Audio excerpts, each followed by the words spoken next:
Hello and welcome back to another episode of this week's watches, and it has been a while since we've done any of these, and thank you for joining me today. So we've got a wide array of watches on the table as usual with every single week. We have a new camera. We actually have a cameraman sat over there behind that you can't see. Danny Wiz on a budget on Instagram is our photographer, videographer, all the fancy words we could possibly give him in his title. We're going to keep adding them. So yeah, we've approached the new sort of chapter really. We're in the new office, as you can see. We will do a office tour soon. By office tour, I'll probably do like a general update video because the office is tiny, so it'd be like a 3-second long video if we did a tour. So I'll just make it into both really and show you around. And yeah, and obviously if you're local to London or Clerkenwell, you'll have to come in and say hello. And as usual, we are sticking to the variety that you are accustomed to really here at Kibble Watches. Obviously last week we did the two incredible Moses. If you haven't seen those videos, go check them out. And also check them out on the website if they're still available, that is, of course. Whereas today we're back to normal. We've got a range from a couple of £100 all the way up to multiple thousand. And that is what we aim to bring you every single week. So if you do have a watch you'd like to sell, get in contact with us. All the contact details are down below in the description, and we will do our best to help you either purchase your watch or sell it for you on a consignment basis. We will try and help you where we can. And with all of that out of the way, let's get into the watches, which is what you're here for this video. And we've got to start with the beautiful Rolex OP Date. And I realized I never shown what was on wrist like I usually do. This was what I'm wearing, the Halios Seaforth 3. In the pastel blue, I believe this is called. You can see you got the date down there. Really gorgeous watch, and this will probably come for sale at some point, but until then I'm going to enjoy it because I've always been a big fan of this model. So my apologies, you can't have it yet. So starting off with this absolutely beautiful Rolex Oyster Perpetual Date. This is the reference 115200 and it's from April 2014. It does come with its full box and paperwork. As you'd expect for a watch of this sort of age. You can see condition is really stunning. Unpolished condition as far as we're concerned. You can see there's definitely marks and wear where it's been worn, and overall just really, really good. Can't go wrong with something like this. And I think this model being a 34.5mm, we'll talk about dimensions in a second. 34mm if you look online, but it really measures at 34.5 with actual calipers. This kind of, the model offers a lot of value compared to the Rolex Oyster Perpetual Date. Datejust, sorry. This is the Oyster Perpetual Date. The Datejust is 36mm and it's more expensive. Whereas the OP Date, you get a lot of value for your money. As you can see, silver stick dial, really, really good looking watch. Screw down crown for 100 meters of war resistance. And inside, beating away in this watch, is the automatic Rolex caliber 3135. Very reliable, well-used movement across a range of their models. Now, talking dimensions, we will put some photos over the screen for you to see it on wrist and everything like that, but it's 34.5mm by 42mm lug tip to lug tip, only 11mm thick and 19mm lugs, which is a bit annoying, but it does come with its Oyster bracelet, as you can see. So you haven't got to worry about bracelet options, but in terms of straps, there's plenty of options out there at 19mm.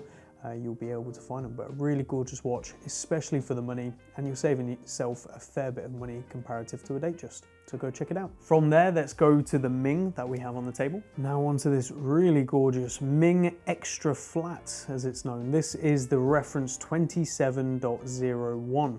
Really gorgeous reference. Came out in 2021 actually. I think it actually came out in 2020, but they didn't fulfill all the orders until 2021, and this one dates to May 2021. You can see really gorgeous case, concave lugs, really interesting crown, just overall a really good design of watch. Super thin, and as you can see, that's why it's called the Extra Flat. Beating away inside here is the manually wound ETA 7001. As you can see, that doesn't look like any ETA 7001. This has been heavily modified and refinished by Schwartz Etienne. I've probably absolutely butchered that pronunciation, but you guys know what I mean. This is a really stunning piece. As you can see from the strap, this is pretty much unworn. I'm calling this like new condition. I mean, you'd be hard pressed to find a better one unless it is obviously brand new. But this, I don't think you're going to find a single mark on it. Really, really gorgeous watch. Beautifully designed. I think what Ming are doing at the moment is really interesting. We have got another one coming soon as well, but this is the one that we're presenting to you today. Really clean aesthetic, interesting looking watch. Now let's talk dimensions. So this is where this watch really shines in my opinion. 38 millimeters, which is perfect on wrist, and it's only 43 mil lug tip to lug tip. So really short lugs, and those lugs curve down beautifully to help with wearability. Only 6.5 mil thin, so again, that's what helps with how this watch wears on the wrist. Really, really stunning. And 20 mil lugs, as you can see, slightly curved lugs, so a traditional normal strap you might struggle getting on this case, to be honest. You're going to have to use the curved spring bars, and there are curved straps out there from different brands that are made specifically to fit the Ming range. So you don't have to worry too much, but go check this one out on the website for more details. Now let's go from Rolex's sibling, Tudor, and let's have a look at the Black Bay 58 Blue. Next up is a watch that I have no doubts you are all familiar with, and if you're not, where have you been hiding? This is the Tudor Black Bay 58 Blue. Really gorgeous looking watch. The reference is 79030B, and this is, in my opinion, one of the best divers out there at the moment, especially for the price you can get them pre-owned. I mean, where else are you going to find a watch from a brand that has true history heritage? Is a true dive watch built on a bracelet, and just this good design, this good proportions. I mean, sure, there's plenty of brands that do that, Oris and so on and so on, but I really think there's something special about this Black Bay 58. And I thought it from the day it was released, and now they're under retail, I think it even more so now. Beating away inside this is the in-house automatic Tudor MT5402. You can see this one still has its sticker on the case back as well. It's in very, very good condition. For a worn watch, this one dates to July 2020, still under its manufacturer warranty, and you really just can't go wrong with these models. Let's talk dimensions, because that's where the 58 really shines. 39 mil by 47.5 mil lug to lug, only 12 mil thick and 20 mil lug, so again, endless options for this one. And the blue is the perfect shade of blue in my opinion. It looks good on wrist, off wrist, in shots, wherever you want to put this watch, it's going to look good. Whatever environment, even with a suit. I've seen a few people wear this and it looks killer in my opinion. I think Tudor have nailed this, and I am super excited to see what they bring out in the future in the 58 range. Let me know down in the comments, what would you love to see from Tudor in the Black Bay 58 case? From there to a very underrated model, the Tudor North Flag. So a Tudor that when it came out, I remember no one really liked it. No one really spoke about it. Yeah, it got good praise in the press and everything like that, but actual collectors, actual buyers, when I was at retail, we did not sell this watch very well at all. And funny enough, that continued all the way through until it got discontinued. And now all of a sudden, everyone has woken up to how much of a very cool watch this really is. Because when you consider it, it was the first watch with the in-house movement from Tudor. I believe that to be correct. I'll put a disclaimer on screen if I've got that completely wrong. So the movement was the automatic Tudor caliber MT5621. And that was one of the first Tudor in-house calibers. You can see you've got the power reserve over there, date over at 3 o'clock. And just a very good looking watch. The pop of yellow, you could get it on the bracelet, or this very comfortable and very good looking canvas strap with yellow stitching. You see this one's still stickered pretty much everywhere. And again, this one dates to July 2020, sorry, just like the Black Bay 58 Blue we have. And condition of this is stupendous. But as I was saying, just a very underrated model throughout its entire production line. And now people are starting to wake up and people are starting to realize this is a historically important Tudor in the lineup of modern Tudor, right? And rightfully so. I think we're going to see the prices of these just continue to increase as people, again, continue to realize what a great watch this really is. Now, dimension-wise, this is where this is a very good watch as well. It's 40 mil by 50 mil lug to lug, 13 mil thick, and that right there is 12 mil, but obviously it flares out. So you're sort of limited on straps. You can get straps made. This does come with a, I believe, 2-stitch is the company name. Thank you, Danny, in the background. 2-stitch strap, which fits this perfectly, so you have options as well. But the bracelet, unfortunately, is not present with this one. You probably can still get them from Tudor. I suspect they're going to have them for many years to come. So that option's still there if you want to go for that. But either way, a great looking watch and a very underrated watch. If you're looking for something a little bit different from one of the major brands, this is the one to go with. And surprisingly this week, we only have one vintage watch, and let's take a look at it. It's a Tiso T12.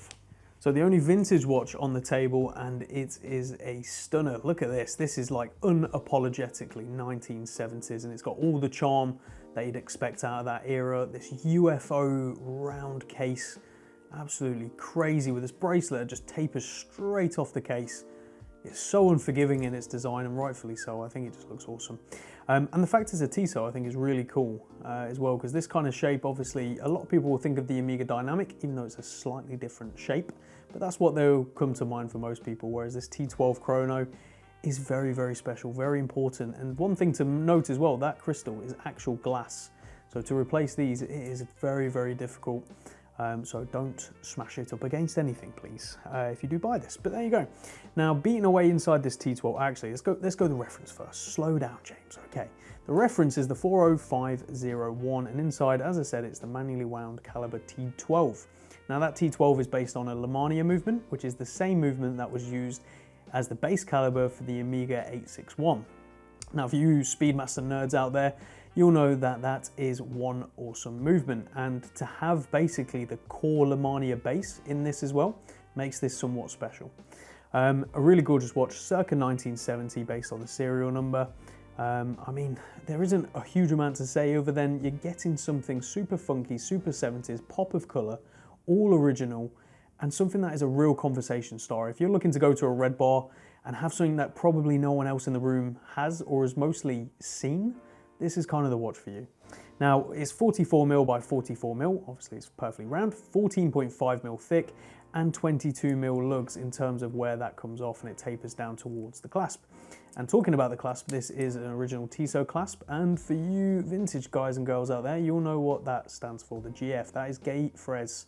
This bracelet is a Gay Frez bracelet. Really cool, nice case back all on there. A very good looking watch.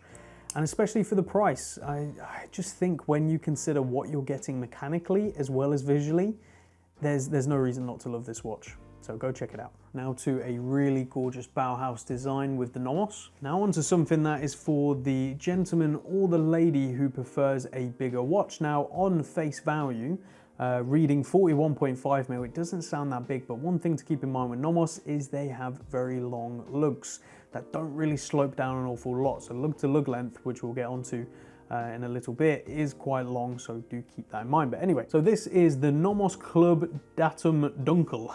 Yes, that is an interesting name. I'm sure it has a meaning. So this is the reference 774, and importantly, inside here is the Nomos Automatic DUW5101, which I have to make a note of because not everyone knows this. This has a date function down there at 6, as you can see. This does not have a quick set date, so you have to go around to set the date. You can do the semi-quick set, which for those of you who have multiple vintage watches, you'll probably know what this is. It's where you go past 12 o'clock and you go back to around 8 or 9 p.m. and go forward again, and you can sort of jump the next date. Hope that makes sense. But there you go. So this reference is absolutely gorgeous, really lovely dial, really lovely handset, all the things you come to expect from Nomos and their Bauhaus design.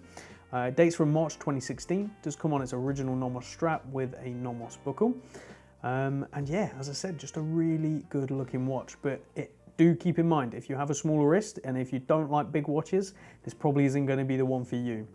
So it's 41.5mm by 53mm lug to lug. And as I just said in the last one, if you have under 6 3/4, 7 inch wrist, over 50 lug to lug, you are going to have lug hangover. So as long as you're okay with that, or you have like a flat pancake wrist, you'll be okay. It is 9.5mm thick, so under that 10mm thickness, which wears really well, and 20mm lugs, which does help with the wearability because it's not 22, which you could come to expect from watches of this size, so it does help with how it wears.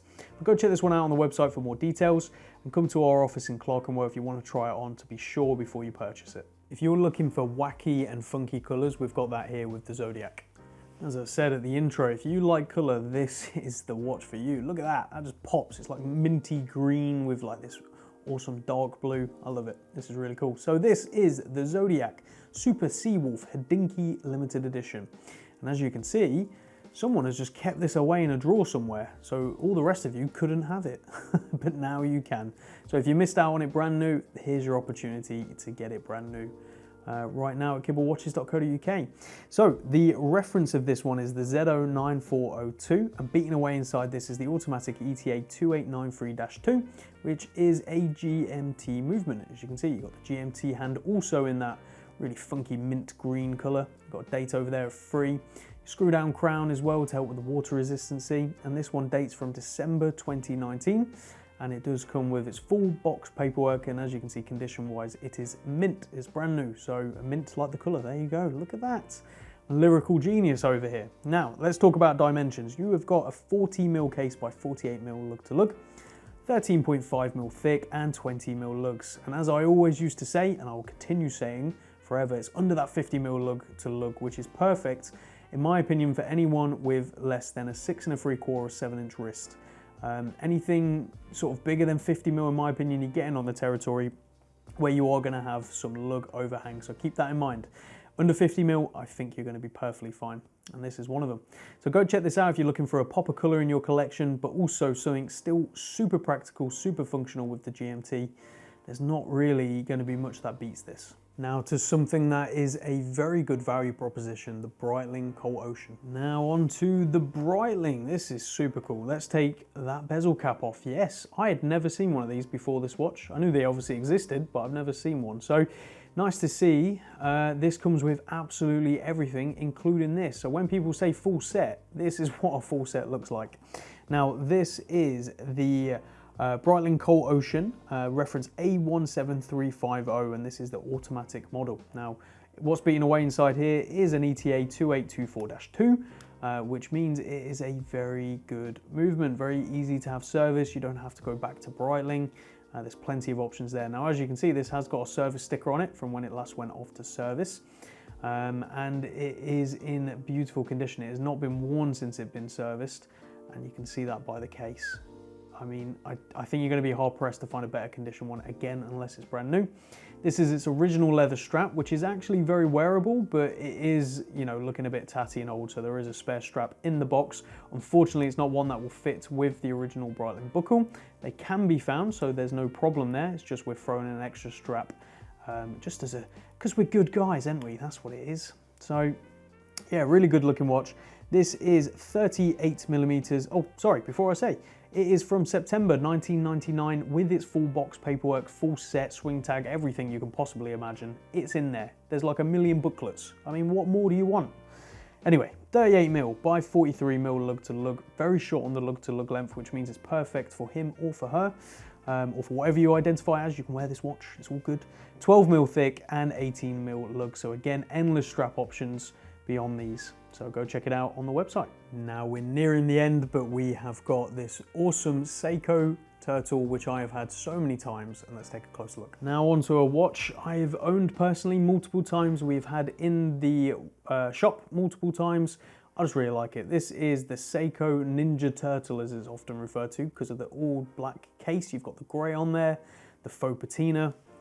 It is one good looking watch, and I think you'll be hard pressed to find a better looking dive watch in all black at this kind of price range, in my opinion. That is my opinion. You can have your own opinion. It's all good. We're all allowed opinions. Now this one does come on its original strap, as you can see. It is in fantastic condition, which is vital for these because obviously the black case coating, if you start losing that, it's not going to look particularly that nice, and this one is all good. So the reference to this one is the SRPC 49K1.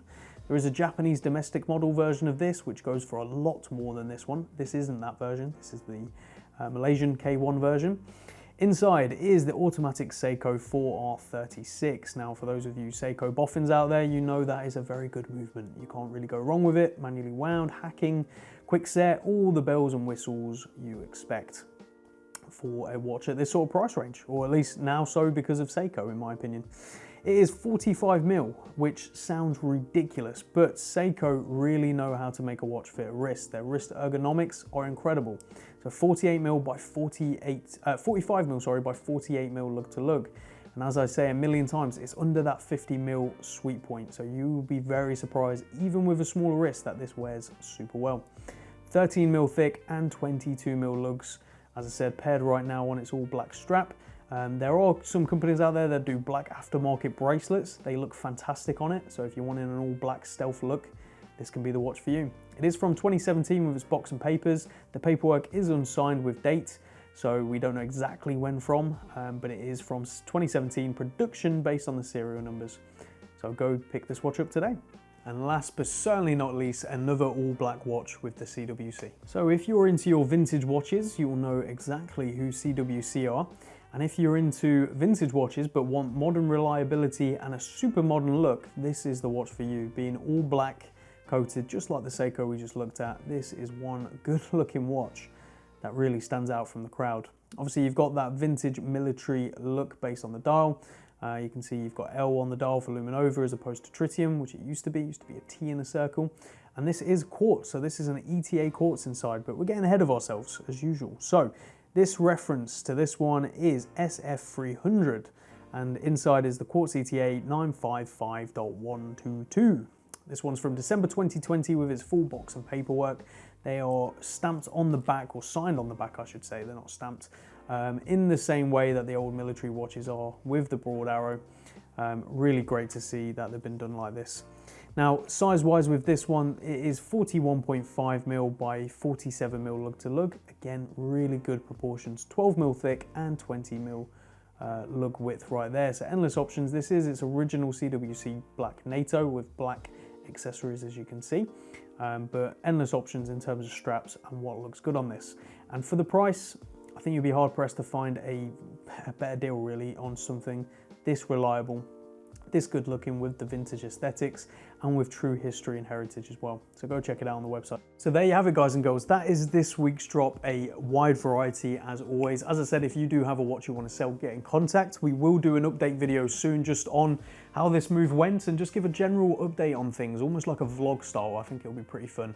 We'll work on that hopefully next week or the week after, whenever it's going to be. We are very busy at the moment, thanks to you guys and girls, so we'll try and do as much as we can. Obviously Christmas is coming up as well, so we're working on 1,000,001 projects, so guaranteed there will be much more content in the future, especially as we get through the teething process with a new camera shooting in 4K, which hopefully this is in 4K for you all, because we had some issues last time with rendering.